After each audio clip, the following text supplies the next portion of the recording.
Friends, पंचतत्व योग YouTube channel द्वारा प्रस्तुत इस वीडियो में आज आपके लिए है योगा अभ्यासों की अध्यापन विधियों का थर्ड पार्ट, और जो कि इम्पोर्टेंट पॉइंट्स के साथ मैं लेकर आई हूँ। ये टॉपिक आपको कैसा लगता है, कैसा लगा, उसे कमेंट अवश्य करें। और ये एग्ज़ाम ओरिएंटेड वीडियोस है या नहीं, ये सारी चीज़ें मुझे आप कमेंट बॉक्स में ज़रूर से बताएं। ठीक है, हम अब आगे बढ़ते हैं। अब तक हमने 7 चैप्टर्स ऑलरेडी कर लिए और अब हम 8 चैप्टर को करेंगे, जो कि है पाठ नियोजन यानी लेसन प्लानिंग। तो लेसन प्लानिंग के क्या लाभ हैं ये हम देख लेते हैं, क्योंकि ये इसमें से भी क्वेश्चन आता है। इम्पॉर्टेंट पॉइंट्स हैं इसमें। जो ये टीचर को, जब आप पाठ नियोजन कर लेते हो, पाठ पहले से प्लानिंग कर लेते हो उसकी, तो उसके क्या लाभ हैं। उसमें अध्यापक को अपने विचारों को गठित करने में सहायता मिलती है और अध्यापक का आत्मविश्वास बढ़ता है और मार्ग विचलन से बचता है और अध्यापन प्रक्रिया और उद्देश्यों को मन में रखने में सहायता मिलती है। ये आवश्यक सामग्री की उपलब्धता पक्की और अंत समय में पर्याप्त सामग्री को ढूंढने के लिए भाग दौड़ व चिंता से बच जाते हैं और भविष्य की योजनाओं के लिए सहायता होती है। और अब है नेक्स्ट टॉपिक, जो कि अच्छी पाठ योजना के आवश्यक गुण, essential of good lesson plan. यानी कि जो उसमें लाभ में और गुण में डिफरेंस है, जो कि आपको पहचानना आना जरूरी है, अन्यथा क्वेश्चन गलत हो सकता है। गुण का मतलब होता है क्वालिटीज़, और लाभ है जब उससे क्या लाभ होते हैं, प्रॉफिट, जो जैसे हम कह सकते हैं। तो हम गुण अब देख लेते हैं। ये जो प्रिपेयर करना चाहिए, वो प्रिपेयर कुछ समय पहले ही तैयार करना चाहिए पाठ। और पाठ जो है वो स्पेसिफिक होना चाहिए, स्पष्ट होना चाहिए, डिटेल्ड, विस्तृत होना चाहिए और वैयक्तिक भिन्नता को, इंडिविजुअल डिफरेंसेस का विचार ध्यान में रखकर पाठ बनाया जाए। और ये कुछ और बातें हैं, ये भी इंक्लूड होनी चाहिए कि पाठ का उद्देश्य क्या है, वो भी उसमें होना चाहिए। क्रियाओं और अनुभवों का क्रमबद्ध कथन, आवश्यक सामग्री की सूची, क्या क्या सामग्री की आवश्यकता होगी वो उसके अंदर लिखा होना चाहिए। और प्रयुक्त क्रिया विधि का विवरण, यानी कौन सा मेथड यूज़ किया जाएगा, प्रोसीजर कौन सा यूज़ किया जाएगा, वो लिखा होना चाहिए। और पूर्व और पश्चात योजनाओं का जोड़ने का प्रावधान, यानी पहले जो किया गया और बाद में जो किया जाने वाला, दोनों का जोड़ने का प्रावधान होना चाहिए इसके अंदर। और पाठ के अंत में अध्यापक द्वारा की गई टीका टिप्पणी देने का प्रावधान, यानी एंड ऑफ द चैप्टर अपने कुछ टीचर अपने कमेंट्स देता है, तो उसका भी उसके अंदर टाइम का उसके अंदर बताया जाना चाहिए। और अगला जो है विषय वो है यौगिक पाठ संचालित करने की दृष्टि से यहाँ कुछ संकेत दिए जाते हैं, कुछ गाइडलाइंस है जो कि लेसन को सक्सेसफुली आप कैसे कंडक्ट करना है, उसके स्टेप्स दिए हुए हैं। इसमें से भी क्वेश्चन आता है, तो इसको भी हमें ध्यान से पढ़ना है और इसे हमें सीक्वेंस को याद भी कर लेना है। वातावरण का निर्माण, यानी सेटिंग द एटमॉस्फेयर, जो एटमॉस्फेयर कैसा होना चाहिए, काम एंड क्वाइट एटमॉस्फेयर होना चाहिए। और स्टार्ट कैसे करना चाहिए, एक शॉर्ट प्रेयर के साथ, और या फिर प्रेयरफुल मूड हो और कुछ कोई सा मेडिटेटिव पोस्चर में बैठ करके उसे प्रेयर किया जाए, इस तरीके से स्टार्ट होना चाहिए। फिर नेक्स्ट पॉइंट है इंट्रोडक्शन टू द प्रैक्टिस। जो इंट्रोडक्टरी पार्ट है उसको 2 भागों में डिवाइड किया गया। इसमें फर्स्ट पार्ट है वो वर्बल इंस्ट्रक्शन, यानी कुछ जो वर्बल इंस्ट्रक्शन दिए जाते हैं, तो वो खास तौर से इसका जो उद्देश्य होता है विशेष रूप से छात्रों में रुचि और प्रेरणा पैदा करना है। प्रदर्शन अभ्यास, यानी डेमोन्स्ट्रेटिंग प्रैक्टिस, ये सेकेंड पार्ट है, जो कि वर्बल के बाद में प्रैक्टिकल जो डेमोन्स्ट्रेशन किया जाता है उसके लिए, पूरा योगा प्रैक्टिस के डेमोन्स्ट्रेशन के लिए कहा गया। और ये भी बताया गया कि भाई आप ऑडियो विजुअल की हेल्प के द्वारा और पिक्चर, स्केचेस और फिल्म स्ट्रिप के द्वारा पॉसिबल है, लेकिन जो है जब आप more impressive and practical and desirable that the demonstration is staged by the teacher himself. जब टीचर स्वयं डेमोन्स्ट्रेट करता है तो उसको ज़्यादा इम्प्रेसिव प्रैक्टिकल बताया गया है। फिर नेक्स्ट पॉइंट है अभ्यास का विश्लेषण, यानी एनालाइजिंग द प्रैक्टिस। जो प्रैक्टिस कराई जा रही है उसका एनालिसिस करना।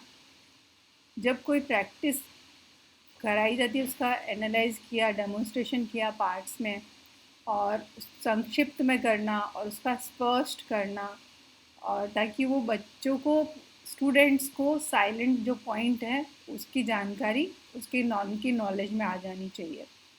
और जो साइलेंट पॉइंट्स है उसके अंदर खास तौर से होते हैं कि डूज और डोंट्स, यानी कैसे करना है और क्या चीज़ें नहीं करनी है, वो इसके अंदर बताया जाता है। छात्रों को वैयक्तिक अभ्यास करने हेतु समय, जब सारी चीज़ों का इंस्ट्रक्शन हो जाता है तो उसके बाद में स्टूडेंट्स को प्रैक्टिस करने का पर्याप्त समय दिया जाए और उनकी परफॉर्मेंस को वॉच किया जाए और उनकी डिफ़िकल्टीज़ को, मिस्टेक्स को पता किया जाए और जो डिविशंस है उनको फिर करेक्ट करा जाए और आइडियल परफॉर्मेंस के बारे में उसकी प्रैक्टिस कराया जाए। इंडिविजुअल प्रैक्टिस के बाद आता है समूह अभ्यास, यानी ग्रुप प्रैक्टिस। और ग्रुप प्रैक्टिस के अंदर भी सेम वही ऑब्जर्व करना, फिर उसमें से मिस्टेक्स निकालना। तो नेक्स्ट पॉइंट आ जाता है अशुद्धि सुधार, तो फिर करेक्ट करना मिस्टेक्स को। फिर है निर्देशन कार्य, गिविंग इंस्ट्रक्शन, जो मिस्टेक्स आई है उनको फिर इंस्ट्रक्शन देना आदेशों या निर्देशों को बहुत मंद ताल से। और प्रदर्शन पुनरावृत्ति, यानी जब वो एक बार उनको वापस से जब गलतियाँ सुधारते हैं फिर इंस्ट्रक्शन देते हैं तो वापस से डेमोन्स्ट्रेशन बताया जाता है। फिर रिपीट प्रैक्टिस, नेक्स्ट पॉइंट, और फिर से डेमोन्स्ट्रेशन। रिपीट प्रैक्टिस में भी अगर कुछ करेक्शन है तो फिर से वापस से डेमोन्स्ट्रेशन किया जाता है। फिर उसके बाद में है विश्राम अवधि, rest period. When more than one yogic practice introduce, एक से ज़्यादा जब प्रैक्टिस इंट्रोड्यूस की जाती है तो it is desirable that shavasana is practice at the end of the lesson and sometimes even after some yoga practices during the lesson if necessary. अगर lesson के बीच में भी अगर स्टूडेंट्स थक जाते हैं तो दूसरा अभ्यास कराने से पहले एक बार बीच में शवासन करा देना उचित बताया गया। फिर जो पॉइंट्स, इम्पॉर्टेंट पॉइंट्स है वो कुछ और बातें हैं इसी से related. Success of the teacher lies in how best he utilises the above steps in his lesson. Remember, teaching is what you make it. स्मरण रहे, आप जैसा करेंगे अध्यापन वैसा ही होगा। टीचर चाहे मेथड कोई सा भी यूज़ करे, लेकिन टीचर जो सिखाने का जो उसका अपना एक तरीका होता है, स्टूडेंट्स के साथ में जो कनेक्शन होता है और बच्चे जो उस टॉपिक को समझ पाते हैं वो बहुत ही इम्पॉर्टेंट होता है। अब इसमें जो आगे ये बात बताई गई है कि जो दोनों टॉपिक है दोनों के अंदर है डिफरेंस होता है। There would be obviously be some difference between the two types as yoga lesson. The main purpose of the first type of lesson would be to teach new practice with all details of its techniques, यानी पहले प्रकार के पाठ का प्रयोजन नए अभ्यास को विस्तृत क्रियाविधि सहित सिखाना होता है। और जो सेकंड टाइप का है उसके लिए बताया गया है कि जो पाठों में सीखी क्रियाविधियों को करते रहने पर बल होता है, यानी पहले जो करा उसको फिर से रिपीट करना ताकि मूल क्रियाविधि न भूले और उनसे होने वाले स्वास्थ्य के लाभ प्राप्त हो। फिर नेक्स्ट जो टॉपिक है वो है ध्यान पाठ के संचालन हेतु कुछ संकेत, यानी मेडिटेशन के लिए जो कुछ पॉइंट्स है वो बताए गए। ये भी इम्पॉर्टेंट है, इसमें से भी क्वेश्चन आता है, एसेस एंड रीज़न में से भी क्वेश्चन आ जाता है। तो उसके लिए ध्यान के लिए कहा गया है कि ध्यान एक मानसिक युक्ति है, यानी मेंटल डिवाइस है जो प्रेरणा को परिसीमित करती है और it forms a part of religious practice, यानी धार्मिक अभ्यासों का एक अंग है और रिसेंटली मेडिटेशन जो है वो थेरापेटिक पर्पस के लिए यूज़ किया जाता है rather than religious practices. The technique of meditation is related to the biofeedback यानी जीव प्रतिभरण या फिर इलेक्ट्रॉनिक मॉनिटरिंग कहा गया, biofeedback techniques and to the relaxation methods, ये रिलैक्सेशन का कार्य भी करता है। और ध्यान की विशेषता है कि ध्यान से आपको क्या क्या चीज़ें आती है, क्या उसके फ़ायदे होते हैं। एक तरह से आप ऐसे भी समझ सकते हैं कि इसमें ये सब ऑटोमेटिकली ये सब चीज़ें होती है। तो ध्यान जब करते हैं तो क्या होता है, ऑक्सीजन कंजप्शन अपने आप ही कम हो जाता है। कितना? 20 से 30 minute of meditation to a degree which can be reached after 6 to 7 hours of sleep. हृदय गति एंड श्वसन गति घटती है। हार्ट बीट और जो हमारा ब्रीदिंग पैटर्न है, ब्रीदिंग रेशियो है, वो कम हो जाता है, यानी कि हमारा जो फास्ट ब्रीदिंग होती रहती है वो कम हो जाती है। There is a shift to parasympathetic यानी परानुकंपी प्रभाव डोमिनेंस इफेक्टिव, यानी सिंपैथेटिक की जगह पर पैरासिम्पैथेटिक नर्वस सिस्टम वर्क करने लगता है। There is a lowering of anxiety at this time, यानी दुश्चिंता घटती है। ड्यूरिंग मेडिटेशन EEG, जिसको विद्युत मस्तिष्कालेख यानी electroencephalogram, shows an alert drowsy pattern, यानी कि जो ड्राउजी जैसे नींद जैसा सा होता है, विथ हाई अल्फाज and occasional theta waves pattern महसूस होता है, तथा निद्रा के समान असामान्य प्रकार की तरंगे दिखाई देती है। जब मेडिटेशन करने बैठते हैं तो हमको क्या होता है, ड्राउजीनेस आने लगती है, नींद जैसा सा होता है। तो उसके लिए ये बताया गया कि ये इसकी कैरेक्टरिस्टिक्स है मेडिटेशन की। फिर नेक्स्ट कहा कि भी जो meditation has been physiologically termed as wakeful hypometabolic state, यानी जागृत अल्प चयापचयात्मक अवस्था। तो ये क्या होता है कि जो है hypometabolic state where metabolic rate is typically suppressed by at least 70% and in many cases to up to 95%. ध्यान से आचरण में परिवर्तन, जब मेडिटेशन करते हैं तो ऑटोमेटिकली आपने भी नोटिस किया होगा, जो रिएक्शन वाला या जो राग द्वेष वाला जो बिहेवियर होता है वो अपने आप ही चेंज हो जाता है। और हम ये भी कह सकते हैं जो सिंपैथेटिक वाला जो हमारा नर्वस सिस्टम है उसकी जगह पर पैरासिम्पैथेटिक नर्वस सिस्टम डोमिनेट करने लगता है। Meditation alters behaviour suggesting number of beneficial changes. सावधानियाँ, questions, it would be beneficial to start the practice of meditation, किसके बाद में करना चाहिए? Stretchings like asana, rhythmic breathing like pranayama and relative technique like shavasana, इसके बाद ध्यान का अभ्यास करना चाहिए।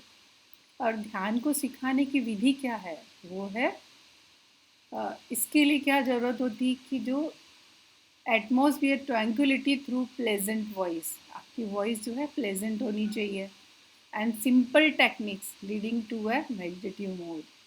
बहुत कॉम्प्लिकेटेड होगी तो स्टूडेंट्स समझ ही नहीं पाएंगे और मेडिटेशन के अंदर जा ही नहीं पाएंगे, क्योंकि वो उनको सिंपैथेटिक नर्वस सिस्टम ही उनका वर्क करता रहेगा, पैरासिम्पैथेटिक नर्वस सिस्टम की ओर लेकर जाना मुश्किल हो जाएगा। It should be remembered that in the hierarchy or yogic practices, meditation occupies a higher position than other practices. जैसे अष्टांग योग जैसे पतंजलि जी का है, जिसमें यम, नियम, आसन, प्राणायाम, फिर प्रत्याहार, धारणा, ध्यान, then ध्यान comes. So however all yogic practices are complementary to each other, यानी सारी योगिक प्रैक्टिसेस जो है एक दूसरे की कॉम्प्लीमेंट्री है, इसमें से भी क्वेश्चन आता है।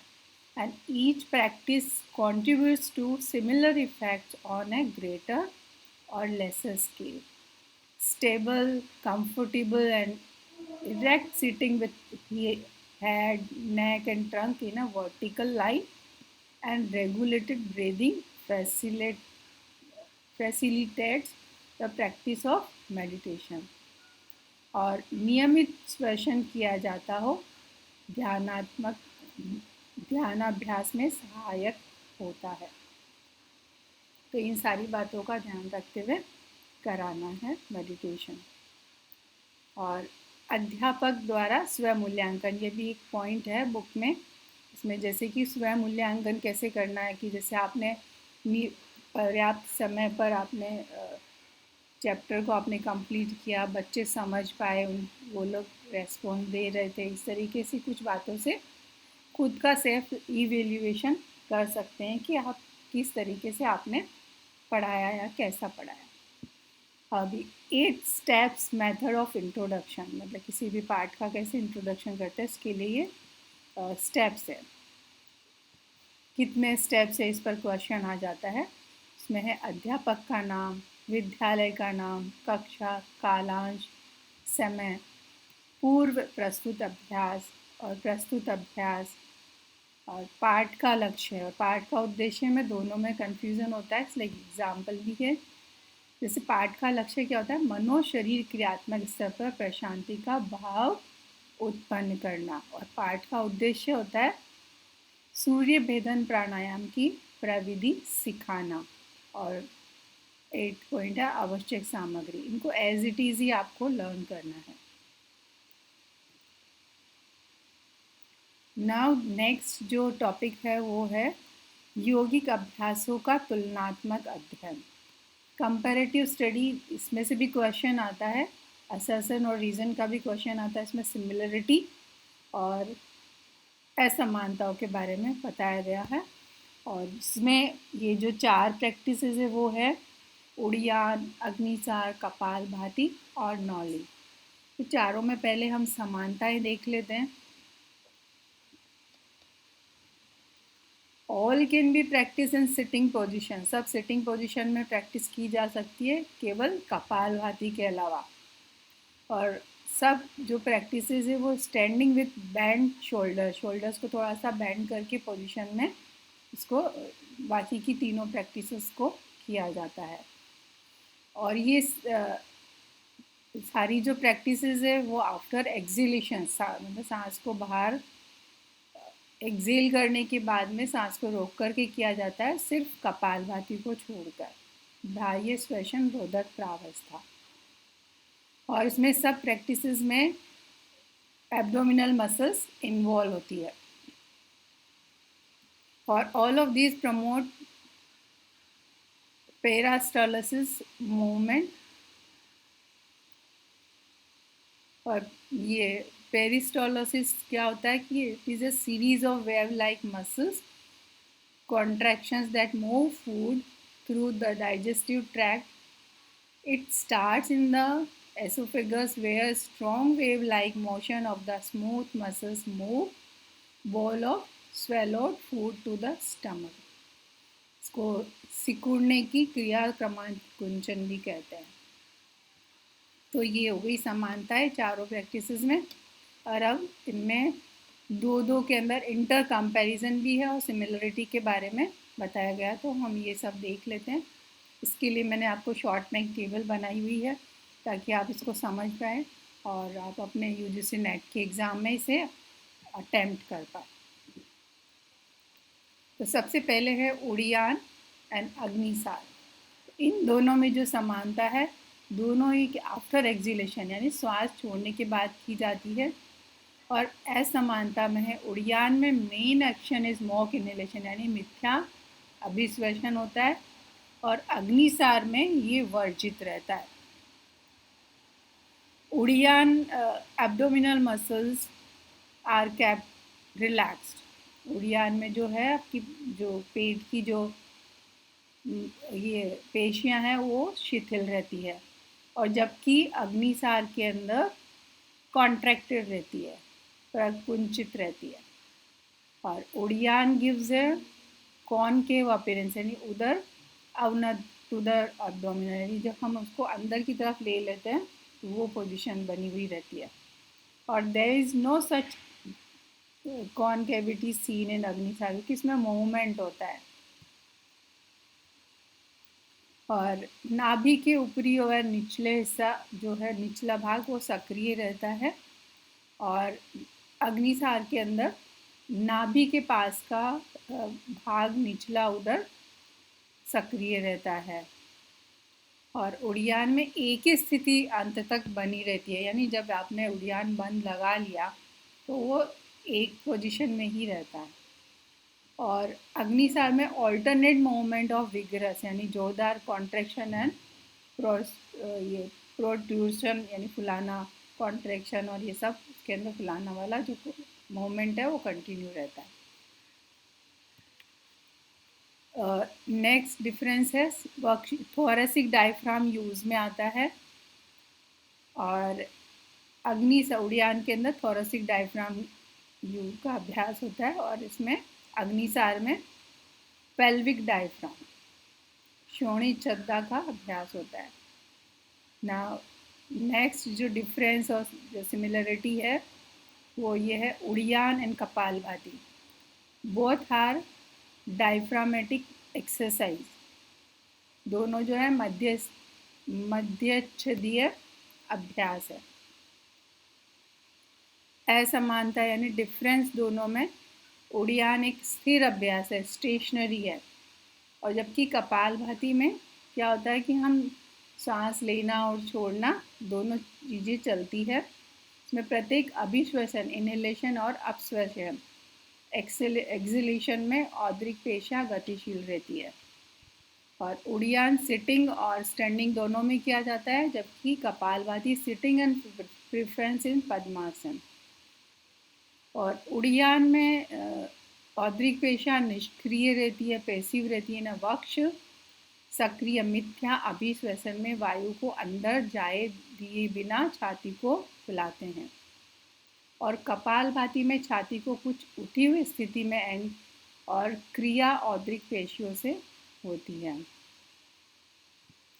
और नेक्स्ट पॉइंट है, in uddiyana maintain position for a prolong period after the correct position is take up. ये बार बार आ ही रहा है, रिपीट हो रहा है ये पॉइंट, तो हमको ये याद हो ही गया कि भाई ये जो है इसकी स्टैटिक स्थिर अवस्था रहती है।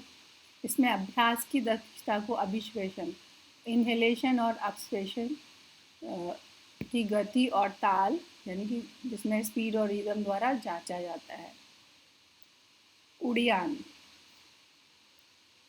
उड़ियान और नौली में अंतर, पहले समानता है फिर अंतर है। Uddiyana both can be practiced in sitting और better in standing। ये दोनों जो है खड़े और बैठ कर के दोनों अभ्यास किए जाते हैं, और सांस छोड़ने के बाद यानी बाह्य श्वसन धारण के बाद रिटेंशन में किया जाता है। और दोनों में नेगेटिव प्रेशर यानी गुरुत्वाकर्षण के विरुद्ध ये internal cavities in both negative pressures is created in the internal cavities and is used for sucking liquids in the body cavities। यानी दोनों में ऋण दाब है, उसका गुहाओं में तरल पदार्थ को खींचने में उपयोग होता है। हिंदी और इंग्लिश दोनों में लिखा हुआ है, सेम ही चीज़ है। नाउ डिफरेंस, असमानता। उड़ियान फॉर्म्स है प्रिलिमिनरी प्रैक्टिस फॉर नॉली, यानी नॉली के लिए पूर्वाभ्यास है।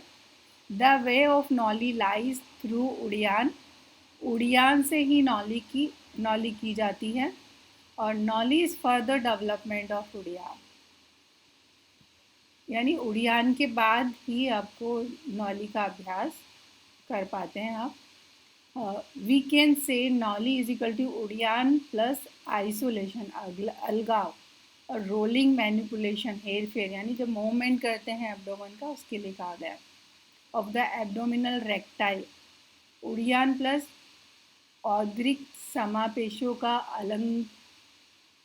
अलग्नकरण और चालन। आंतरिक गुहाओं में अधिक ऋण दाब, in nauli greater amount of negative pressure is produced in the internal cavities. इसमें नेगेटिव जो है प्रेशर डेवलप होता है नॉली के अंदर। अब है अग्निसार और कपालभाति में समानता है और फिर अंतर। तो समानता में है अग्निसार और कपालभाति में दोनों में एब्डोमिनल एक्सरसाइज होती है, रेपिटेटिव पुनरावृत्ति यानी मूवमेंट होता है, एक्शन इज रिपीटेड स्लोली। और कपालभाति और दोनों में पुनरावृत्ति है। कपालभाति में जो स्पीड होती है 1 मिनट में 120 बार उसका मूवमेंट होता है। और in kapalbhati it is done with speed which is ideally fixed at 120 repetitions per minute. और यहाँ पर ऐसा कुछ नहीं दिया हुआ है। The reason of contraction of the abdomen is around the navel in both exercises. Hindi में है दोनों में उदर का संकोच क्षेत्र नाभि के पास होता है। असमानता है नाम difference. In Agnisar, the abdominal muscles, especially of the lower abdomen, are moved back and forth after complete exhalation, यानी सांस छोड़ने के बाद में पेट का मूवमेंट किया जाता है लोअर एब्डोमेन का। और कपालभाति के अंदर exhalation is done by inward strokes of the lower abdomen and inhalation automatic as the abdominal wall comes to its normal position। Hindi में है ये। इसमें उच्च वसन निचले उदर के पीछे से झटके से और अभिश्वसन उदर के सामान्य स्थिति में आने के बाद प्रयास है। Agnisar deals with pelvic diaphragm यानी श्रोणिच्छद डायफ्राम। और kapalbhati works mainly on the thoracic वक्षच्छद डायफ्राम। अब है अग्निसार और नौली में समानता है और फिर असमानता है। दोनों का अभ्यास उच्च श्वसन में होता है यानी कि आफ्टर अंडर द एक्सहेलेशन। और दोनों औदरिक पेशियों से रिलेटेड है यानी जो एब्डोमिनल मसल्स है उससे रिलेटेड है। असमानता है Agnisar there is an attempt at mock exhalation. मिथ्या यानी जब हम मूवमेंट करते हैं तो वो मिथ्या एक्सहेलेशन के जैसे होता है। मिथ्या उच्च वसन for contraction. The second part of agnisar containing protrusion जो कि आगे निकला हुआ has some similarity with the attempt at isolation recti in nauli. क्योंकि पेट को हम अंदर बाहर करते हैं उसमें मूवमेंट करते हैं उसके लिए बताया गया।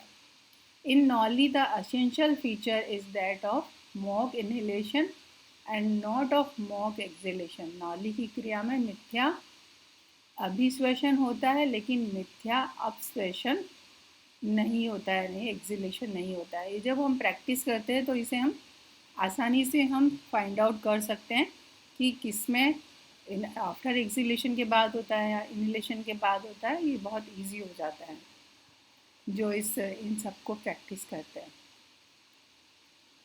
है कपालभाति और नौली में असमानता। Kapalbhati is a type of breathing exercise and including speedy and incessant inhalations and exhalations, maintaining a fixed rhythm। इसमें एक फिक्स्ड रिदम रहता है जिसके अंदर कपालभाति से 1 मिनट में 120 स्ट्रोक्स करना। और नौली as a breathing exercise differs from the Kapalbhati in that it is retention of breath outside which is termed बाह्य कुंभक। ये आफ्टर एक्सहेलेशन प्रैक्टिस किया जाता है जबकि इसके अंदर इनहेलेशन और एक्सहेलेशन दोनों मेंटेन रहता है। In kapalbhati abdominal muscles are alternately contracted and relax as a whole. जो पेट की जो पेशियाँ है वो ऑल्टरनेटली कॉन्ट्रैक्ट और रिलैक्स होती है क्योंकि हम फोर्सफुली एक्सेल करते हैं। फिर एक नेचुरली स्थिर अवस्था के अंदर इनहेलेशन होता है शिथिल अवस्था में। और while in nauli the abdominal recti are isolated from the other abdominal muscles their vigorous contraction is maintained and contraction is maintained, ये ध्यान रखना है, and there are differentiated and alternatively contracted is maintained, and there are differentiated and alternatively contracted relaxed to give the appearance of the wave, एक तरंग के समान होता है। तो ये था चारों के अंदर डिफरेंस और समानताएं दोनों। और अब नाउ जो नेक्स्ट टॉपिक है वो है स्टेजेस एंड मेथड्स। ये भी बहुत इम्पॉर्टेंट है, इसमें से एवरी ईयर इसमें से क्वेश्चन आता ही है कि किसके बाद कौन सी स्टेज आएगी, तो ये हमको बाय हार्ट कर लेना है। सबसे पहले होता है कि भाई स्टार्ट दी लेसन, पाठारंभ। पाठ का आरंभ कैसे किया जाता है, सिटिंग अरेंजमेंट देखा जाता है, बैठक अवस्था देखी जाती है। फिर प्रीवियस प्रैक्टिस, जिसमें सिटिंग के बाद में इसके अंदर प्रेयर और या फिर मेडिटेटिव पोस्चर में बैठना, ये सब चीज़ें इसके अंदर आ जाती है। प्रीवियस प्रैक्टिस, जो पूर्व अभ्यास कराया गया उसका वो वापस से कराया जाता है। फिर नेक्स्ट पॉइंट जो आता है इंट्रोडक्शन ऑफ द एक्टिविटी, क्रिया का प्रस्तुतिकरण, जिसके अंदर पहला जो होता है, पहले टीचर वर्बल डेमोन्स्ट्रेशन देता है, यानी कि पहले वो मुंह से एक्सप्लेन करता है और उसके बाद वो प्रैक्टिकली जो है डेमोन्स्ट्रेट करता है। फिर टेक्निकल स्टेजेस, क्रिया विधि प्रावस्थाएं, और फिर बताया जाता है कि जो साइलेंट पॉइंट्स है, इम्पॉर्टेंट पॉइंट्स है, वो डूज एंड डोंट्स, क्या करना है क्या नहीं करना। इसमें अंदर से भी क्वेश्चन आ जाता है, डूज एंड डोंट्स लिखा हुआ होता है, तो इसको याद ध्यान में रखना है कि किसके बाद आता है। फिर एडवांटेजेस ऑफ द प्रैक्टिस, जो योगा अभ्यास करा जा रहा है उसके क्या लाभ है और क्या क्वेश्चंस है, सावधानियां हैं, ये सारी बातें बताई जाती है सेकंड पॉइंट के अंदर। फिर नेक्स्ट पॉइंट है इंडिविजुअल प्रैक्टिस, फिर व्यक्तिगत अभ्यास कराया जाता है स्टूडेंट, पर्सनली एक एक स्टूडेंट से। फिर उसके जो है उसमें से डिटेक्शन और करेक्शन, जो भी गलतियाँ होती हैं उनको देखना और फिर उनको सुधारना। फिर नेक्स्ट पॉइंट है, जब इंडिविजुअल हो जाता है तो नेचुरली उसके बाद में ग्रुप प्रैक्टिस। तो ग्रुप प्रैक्टिस के अंदर एक टाइम डिसाइड कर दिया जाता है कि भाई, और जिसकी जितनी क्षमता है उस लेवल पर वो करे उसे। फिर उसमें से गलतियाँ देखना टीचर का कार्य है, ये डिटेक्ट करना कोई भी मिस्टेक उसको, फिर करेक्ट करना मिस्टेक्स को, और उसके बाद होता है पाठ समाप्ति। तो पाठ समाप्ति के अंदर जो पॉइंट आता है वो ये शिथिलीकरण, पहले होएगा रिलैक्सेशन यानी शवासन, उसके बाद प्रश्न उत्तर। तो उसमें से एंड ऑफ द लेसन होता है पाठ की समाप्ति, तो प्रश्न उत्तर के बाद आता है, ये भी हमको ध्यान रखना है। ये सब छोटे छोटे जो पॉइंट्स है ये सारे याद रखने हैं। पाठ की समाप्ति होती है ओम एंड साइलेंस से, तो ये सारे पॉइंट्स हमको याद रखना है। तो ये आज हमारा ये टॉपिक जो था यूनिट 9 योगा अभ्यासों की अध्यापन विधियाँ आज कंप्लीट हो गया। इस वीडियो को आप लाइक, शेयर और कमेंट अवश्य करें कि कैसा लगा आपको, और इस वीडियो को आप सब्सक्राइब कर लें ताकि आगे आने वाले वीडियोस को भी आपको सूचना मिल जाए और आप इसे देख पाएँ। और thank you very much for watching this video.